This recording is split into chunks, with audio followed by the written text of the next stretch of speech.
Hi කිමිදුම් කරුවෙට්ට යන්න තියා හිතන්නවත් බැරි ගැඹුරු මුහුදේ තැන් කීපයකට යමුදට එන්න. මම මේ ඉන්නේ රීජිප්තුවේ කිමිදුම් කරුවන්ගේ සොහොන් බිම ලෙස හැදින්වෙන ඩහබ්හි බ්ලූ හෝල් වල. මෙහි මීටර් 55ක පමණ ගැඹුරේ තියෙන ද ආර්ච් කියන උමග ගොඩක් භයානක තැනක්.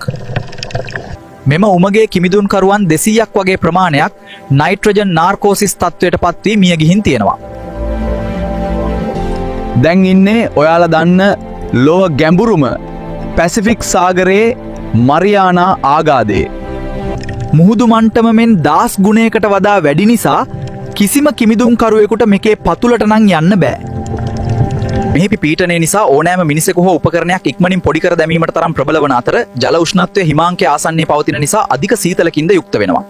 දැන් ඉන්නේ ඇන්ටාර්ක්ටිකාව වටා පිහිටි දක්ෂිණ සාගරයේ. මෙය ලොව දරුණුම සාගරය ලෙස සැලකෙනවා. තක්කු 5ක ගොඩනැගිල්ලකට වඩා උස රළ සහ පැයට සැපපුම් 70 ඉක්මවන සුළං මෙහි තියෙනවා. මොනවා හරි අනතුරක් වුණොත් අදාර ගන්න දවස් ගාණක් යන්න තරම් මෙය ජනාවාස වලින් කතව තමා තියෙන්නේ. මෙතමා ජපානයේ ඩෙවිල්ස් සී කියන බර්මියුඩා ත්‍රිකෝණයට සමාන අද්භූත අතුරුදන් වීම වෙන තැනක්. අනපේක්ෂිත කාලගුණ විපර්යාස සහ ප්‍රබල මුහුදු දුයවැල් නිසා කිමිදුම් කරුවන්ට අතිශය අවදානම් තැනක් මාර්ග. එහෙනම් අය දවසක මේ වගේ වීඩියෝ එකකින් හම්බෙමු.